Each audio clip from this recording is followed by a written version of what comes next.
ในวันทมิตรของการดำรงตำแหน่งของท่านประธานาธิบดีสหรัฐท่านโดนัลด์ทรัมป์ได้ประกาศภาวะฉุกเฉินเกี่ยวกับคนเข้าเมืองผิดกฎหมายแห่งชาติท่านได้สัญญาที่จะปฏิบัติตามคำสัญญาในการโฆษณาหาเสียงของท่านและในประเทศคนเข้าเมืองที่บ่มีเอกสารหลายล้านคนบรรดาทนายความเบ้าว่าผู้ยุ่งยากถิ่นฐานในสหรัฐที่กำลังเผชิญกับการนิรเทศมีสิทธิ์ที่จะได้รับการเข้าหากระบวนการทางกฎหมายทนายแฮนนาแฟลมทนายความด้านคนเข้าเมืองกล่าวว่าเมื่อเจ้าได้รับเอกสารฟ้องด้วยข้อกล่าวหาซึ่งเป็นการเริ่มต้นกระบวนการฟ้องร้องต่อเจ้าและเมื่อใดที่เจ้าสามารถยื่นคำร้องขอลี้ภัยหรือนอกเหนือจากนั้นปกป้องสิทธิของเจ้าที่จะขออยู่ในสหรัฐในตอนสุดท้ายของกระบวนการขอการบรรเทาทุกข์ด้านคนเข้าเมืองของการไปศาลด้านคนเข้าเมืองและไปหาผู้พิพากษาคนเข้าเมืองแล้วถ้าเจ้าบ่ชนะในตอนสุดท้ายของกระบวนการนั้นต่อมาเจ้าก็จะได้รับคำสั่งให้เนรเทศท่านนางแฟลมกล่าวว่าการเนรเทศสามารถเกิดขึ้นได้อย่างว่องไวหรือมันสามารถใช้เวลาโดนนานท่านนางแฮนนาแฟลมทนายความด้านคนเข้าเมืองอธิบายว่ามันเป็นไปได้ที่คนใดคนหนึ่งจะถึงเนรเทศหลังจากการต่อสู้ในคดีของเจ้ามาหลายเดือนหรือหลายปี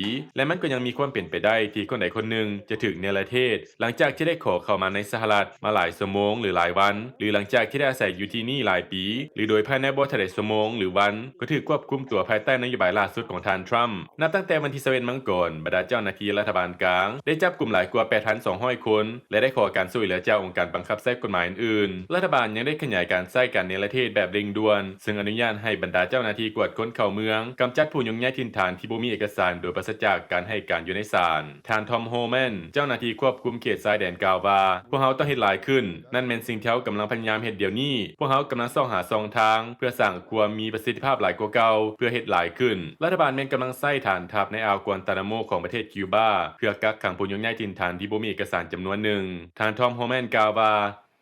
That's going to be another place where we have up to 30,000 beds. แต่การคัดค้านทางกฎหมายมันได้เริ่มขึ้นแล้วผู้พิพากษารัฐบาลกลางในรัฐนิวเม็กซิโกเมื่อบดลมานี่ได้ระงับการนำส่งผู้ยุ่งยากถิ่นฐานชาวเวเนซุเอลา3 คนไปอ่าวกวานตานาโมและบรรดาผู้สนับสนุนได้ฟ้องร้องรัฐบาลท่านทรัมป์สำหรับการกักขังผู้ถูกควบคุมอยู่อ่าวกวานตานาโมโดยปราศจากการเข้าหาทนายความหรือครอบครัวท่านนางเฮนนาแฟลมกล่าวว่า This is the first time in U.S. history นี่แมนข้างทะเบียนในประวัติศาสตร์ของสหรัฐที่รัฐบาลสหรัฐได้ควบคุมตัวคนอยู่ดินแดนของสหรัฐและส่งกระเจ้าไปอ่าวกวานตานาโม